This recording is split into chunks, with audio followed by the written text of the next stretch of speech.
ನನಗೆ ಕಮಿಷನ್ ಬೇಡ, ಪರ್ಸೆಂಟೇಜು ಬೇಡ. ನೀವು ತಗೊಂಡಿರೋ 500 ಕೋಟಿನ ವಾಪಸ್ ಕೊಟ್ಬಿಡಿ. ನೋಡಿ, ನಾನು ಕೆಲ್ಸದ ಮೇಲೆ ಡೆಲ್ಲಿಗೆ ಹೋಗ್ತಾ ಇದ್ದೀನಿ. ಅಲ್ಲಿಂದ ವಾಪಸ್ ಬರೋಷ್ಟರಲ್ಲಿ ಕ್ಯಾಶ್ ರೆಡಿ ಇರ್ಬೇಕು. ನೀನೇನಾದ್ರೂ ನಿನ್ನ ಸೆಕ್ಷನ್ ಬುದ್ಧಿ ತೋರಿಸ್ದೆ ತಗಲಾಕೋತೀಯ. ನನ್ನ ಜಾಗೃತಿಯಲ್ಲಿದ್ದೀನಿ. ಅರೆ ಅದು ಯಾಕೆ ಅಷ್ಟು ದೊಡ್ಡ ಮಾತಾಡ್ತೀರಾ? ನಿಮ್ಮ ದುಡ್ಡು ನಿಮ್ಗೆ ಸಿಗುತ್ತೆ ನೋಡಿ. ಅಲ್ಲಿವರೆಗೂ ಇದಿಟ್ಕೊಳ್ಳಿ. ಮೊದಲೇ ನಿಮ್ಗೆ ಕೊಟ್ಟಿದ್ದೀನಲ್ವಾ, ಹೋಗಿ. ಬಾವಾ, ನಿಮ್ಮಿಬ್ರು ಹೆಸರಲ್ಲಿ 400 ಎಕರೆ ಜಾಗ ತಗೊಂಡಿದೀವಲ್ಲ ದೇವನಹಳ್ಳಿಯಲ್ಲಿ, ಮಾರ್ಬಿಡ್ಲ?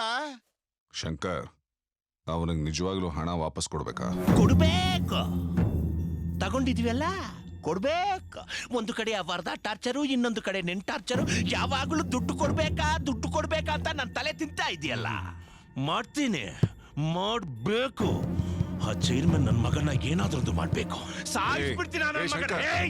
ಮಾತಾಡ್ತಾ ಇರೋದು ಶಂಕರ್, ಸೆಕ್ಷನ್ ಶಂಕರ್. ಮಾಡ್ತೀನಿರೋ,